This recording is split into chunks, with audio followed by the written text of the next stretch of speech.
राम राम राम राम राम राम राम राम राम नारायण नारायण। संबंध सिद्ध भक्त के 6 लक्षण बताने वाला तीसरा प्रकरण आगे के श्लोक में आया है। अनपेक्षः शुचिर्दक्षः उदासीनो गतव्यथः सर्वारंभ परित्यागी यो मद्भक्तः स मे प्रियः।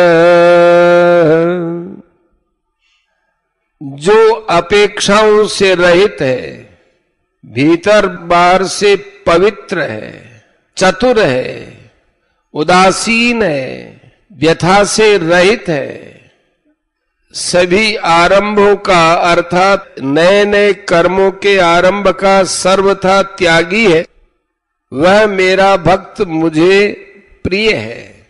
व्याख्या। अनपेक्ष भक्त भगवान को ही सर्वश्रेष्ठ मानता है। उसकी दृष्टि में भगवत प्राप्ति से बढ़कर दूसरा कोई लाभ नहीं है। अतः संसार की किसी भी वस्तु में उसका किंचन मात्र भी खिंचाव नहीं होता। इतना ही नहीं, अपने कहलाने वाले शरीर, इंद्रियों, मन, बुद्धि में भी उसका अपनापन नहीं रहता। प्रत्युत वह उनको भी भगवान का ही मानता है, जो कि वास्तव में भगवान के ही है। अतः उसको शरीर निर्वाह की भी चिंता नहीं होती। फिर वह और किस बात की अपेक्षा करे, अर्थात और किसी भी वस्तु की इच्छा वासना स्प्रिया नहीं रहती। भक्त पर चाहे कितनी बड़ी आपत्ति आ जाए, आपत्ति का ज्ञान होने पर भी उसके चित्त पर प्रतिकूल प्रभाव नहीं होता।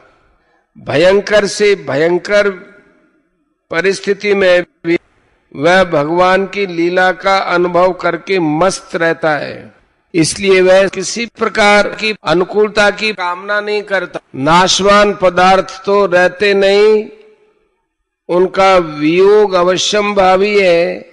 अविनाशी परमात्मा से कभी वियोग होता ही नहीं।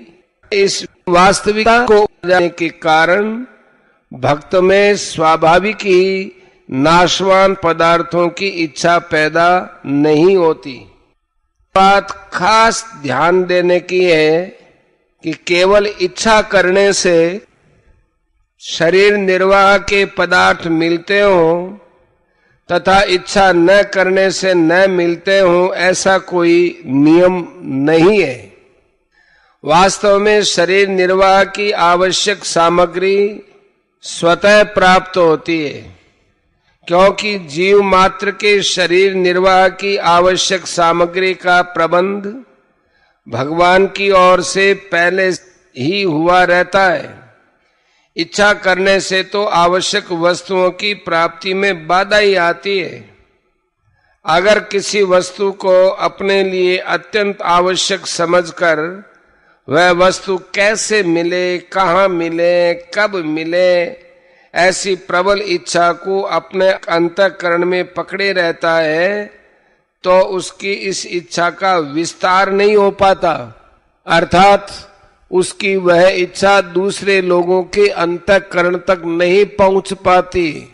इस कारण दूसरे लोगों के अंतःकरण में उस आवश्यक वस्तु को देने की इच्छा या प्रेरणा नहीं होती। प्रायः देखा जाता है कि लेने की प्रबल इच्छा रखने वाले चोर वगैरह को कोई देना नहीं चाहता। इसके विपरीत किसी वस्तु की इच्छा न रखने वाले विरक्त, त्यागी और बालक की आवश्यकताओं का अनुभव अपने आप दूसरों को होता है और दूसरे उनके शरीर निर्वाह का अपने आप प्रसन्नता पूर्वक प्रबंध करते हैं।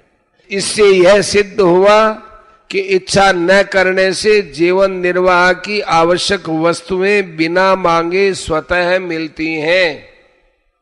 अतः वस्तुओं की इच्छा करना केवल मूर्खता है और अकारण दुख पाना ही है।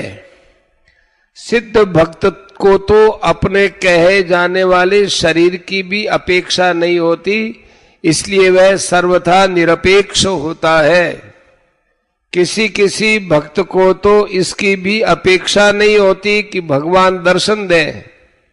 भगवान दर्शन दे तो आनंद, न दे तो आनंद। वह तो सदा भगवान की प्रसन्नता और कृपा को देखकर मस्त रहता है। ऐसे निरपेक्ष भक्त के पीछे पीछे भगवान भी घुमा करते हैं। भगवान स्वयं कहते हैं, निरपेक्षम मुनिम शांतम निर्वैरम समदर्शनम अनुब्रजाम्यहम नित्यम पूयेत्यंघ्रि रेणु भी। श्रीमद् भागवत एकादश स्कंद 14वां अध्याय 16वां श्लोक। जो निरपेक्ष, निरंतर मेरा मनन करने वाला, शांत, द्वेष रहित और सबके प्रति समान दृष्टि रखने वाला है, उस महात्मा के पीछे पीछे मैं सदा यह सोचकर घुमा करता हूं कि उसकी चरणरज मेरे ऊपर पड़ जाए और मैं पवित्र हो जाऊं।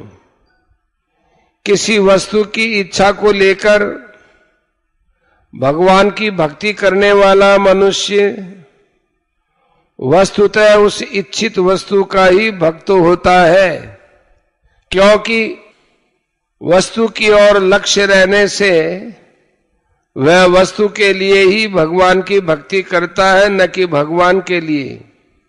परंतु भगवान की यह उदारता है कि उसको भी अपना भक्त मानते हैं। गीता 7:16। क्योंकि वह इच्छित वस्तु के लिए किसी दूसरे पर भरोसा न रखकर केवल भगवान पर भरोसा रखकर ही भजन करता है। इतना ही नहीं, भगवान भक्त ध्रुव की तरह उस अर्थार्थी भक्त की इच्छा पूरी करके उसको सर्वथा निष्प्रिय भी बना देते हैं। शुचि ही, शरीर में अहंता ममता न रहने से भक्त का शरीर अत्यंत पवित्र होता है। अंतःकरण में राग द्वेष हर्ष शोक काम क्रोध आदि विकारों के न रहने से उसका अंतःकरण भी अत्यंत पवित्र होता है। ऐसे भीतर बाहर से अत्यंत पवित्र भक्त के दर्शन स्पर्श वार्तालाप और चिंतन से दूसरे लोग भी पवित्र हो जाते हैं।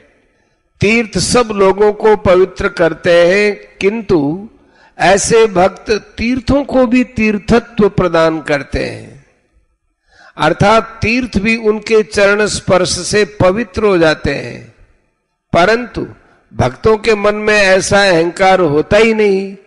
ऐसे भक्त अपने हृदय में विराजित पवित्राणाम पवित्रम भगवान के प्रभाव को तीर्थों को भी महातीर्थ बनाते हुए विचरण करते हैं।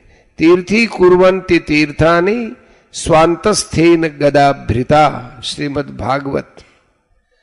महाराज भगीरथ गंगा जी से कहते हैं, साधवो न्यासिनः शांता ब्रह्मिष्ठा लोक पावना हरन्त्यघम ते अंग संगात ते स्वास्ते यगभिद्धरि।